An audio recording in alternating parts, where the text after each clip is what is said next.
بسم اللہ الرحمن الرحیم۔ السلام علیکم ورحمۃ اللہ۔ عزیز طلبہ اور طالبات، کتاب ہماری چونکہ مکمل ہو ہی چکی ہے، اور جو کتاب سے متعلق سلیبس سے ریلیٹڈ گرامر کا حصہ تھا وہ بھی اسی کے ساتھ ساتھ ختم ہو چکا ہے، لیکن تاہم ہمارے پاس وقت چونکہ بچا ہے تو کچھ ضروری گرامر کی باتیں جو عرض کی جا رہی ہیں اسی کا اگلا حصہ پیشی خدمت ہے۔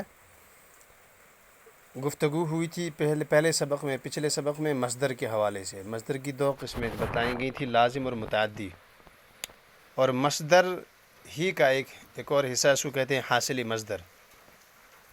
حاصلی مصدر کیا ہوتا ہے؟ کہتے ہیں کہ وہ لفظ ہے جسے کسی فعل کی کیفیت کا پتہ چلے، یعنی کہ اثر یا نتیجہ جو ظاہر ہو، اس کو کہتے ہیں حاصل مصدر۔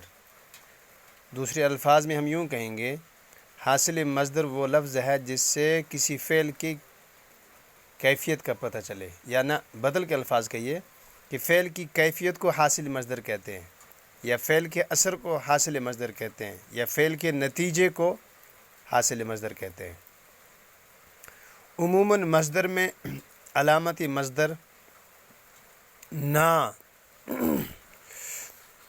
جو ہوتا ہے اس کو ہٹاؤ تو حاصل مصدر بن جاتا ہے، لیکن یہ قاعدہ کلیہ نہیں ہے، ہمیشہ ایسا نہیں ہوگا، کبھی کبھی عموماً ایسا ہوتا ہے کہ جو علامتی مصدر ہے، مصدر کی علامت نہ، اس کو ہٹا دو حاصل مصدر ہو جائے گا۔ مثلا اجاڑنا سے نہ کو ہٹاؤ تو اجاڑ، اجاڑ یہ نتیجہ ہے، یہ اثر ہے فعل کا، تو اس کو کہتے ہیں حاصل مصدر۔ ٹکرانا سے نہ ہٹاؤ تو ٹکرا، بتلانا سے نہ ہٹاؤ تو بتلا۔ لیکن اس پہ آپ کو ایک الجھن ہو سکتی ہے، آپ کہیں گے کہ جب ہم نے فعل امر پڑھا تھا تو ہم نے وہاں بھی یہی پڑھا، فعل امر بنانے کا قاعدہ یہ ہے کہ مصدر کے آخر سے نہ ہٹا دو جو علامت فعل ہے تو تو امر بن جائے گا۔ بات صحیح ہے، امر بھی ایسے ہی بنتا ہے، اجاڑنے کو نہ ہٹا دو اجاڑ، تو یہ امر بھی ہے اور یہ حاصل مصدر بھی ہے۔ اب یہ کیسے پتہ چلے گا کہ یہ امر ہے اس موقع پر، فعل امر، یا یہ حاصل مصدر ہے؟ تو یہ عبارت اس موقع پر جو آپ کے سامنے ہوگی اس سے آپ خود سمجھ جائیں گے یہ حاصل مصدر ہے یا فعل امر ہے۔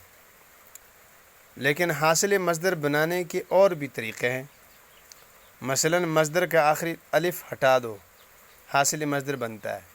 مثلا جلنا سے الف ہٹاؤ تو جلن، اور ملنا سے الف ہٹاؤ تو ملن، اور یہ جو ہے یہ زیادہ والا مناسب ہے طریقہ کار۔ عزیز طلبہ، یہ جو دوسرا طریقہ بتلایا گیا اصل میں یہی طریقہ زیادہ معتبر ہے، اس میں الجھن نہیں ہے، اس میں کسی قسم کا اضطراب اور پریشانی نہیں ہوتی ہے، نہ کہ آخر سے الف جو ہوتا ہے حاصل مصدر وہ ہٹانے سے بن جاتا ہے۔ مصدر کے آخر سے جو الف ہے اس کو ہٹا دو، بس حاصل مصدر ہو جائے گا، جسے جلنا سے جلن۔ ٹھیک ہے جی۔ اچھا، اور بھی دوسرے طریقے، مثلا علامت مصدر نہ کو ہٹا کر الف کا استعمال کرو۔ مثلا بگڑنا تو نہ ہٹا دو لیکن اس کی جگہ پر آخر میں الف لگا دو، جسے بگڑا، یہ بھی حاصل مصدر ہے۔ بدلنا سے بدلا، یہ بھی حاصل مصدر ہے۔ روٹنا سے روٹھا، یہ بھی حاصل مصدر ہے۔ اس کے علاوہ بھی علامت مصدر یعنی کہ نہ کو ہٹا کر دوسرے کئی حروف کا اضافہ کر کے بھی حاصل مصدر بنانے کا طریقہ ہے۔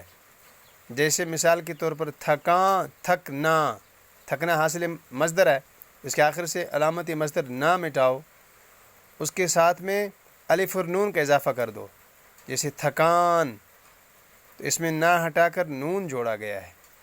ٹھیک ہے نا جی، تو تھکان ہو گیا، الف اور نون جوڑا گیا۔ اسی طرح سے کھلنا سے کھلی، تو یہاں پر کیا کیا گیا، علامت مصدر کو ہٹا کر آخر میں یا لگا دیا گیا، تو نہ ہٹا کر یا لگا دی گئی۔ گھبرانا سے گھبراہٹ، اب دیکھو جی گھبرانا، نون الف کو ہٹا دیا، نہ کو ہٹا دیا، پھر اس کے بعد ہاٹا لگا دیا، تو اس کو حاصل مصدر بنا دیا گیا گھبراہٹ۔ اسی سے بلانا سے بلاوا، تو دیکھو بلانا کا نون نہ ہٹایا تو آپ کیا لگا دیا، وا لگا دیا، واو الف۔ تو مختلف حروف کو بڑھا کر بھی حاصل مصدر بن جاتا ہے۔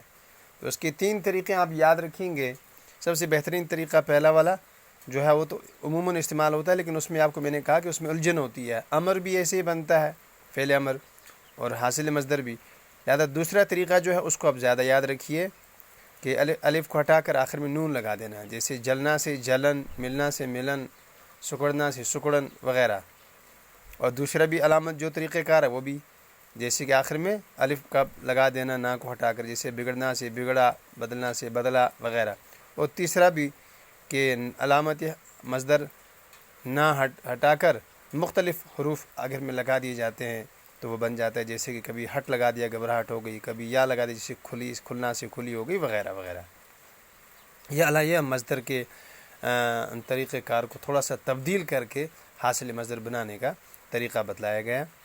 اس کو آپ اپنی کاپی پر نوٹ کیجئے، یہی آپ کو اگلے سال میٹرک کے سال میں بھی کام آنے والی چیز ہے۔ خدا حافظ۔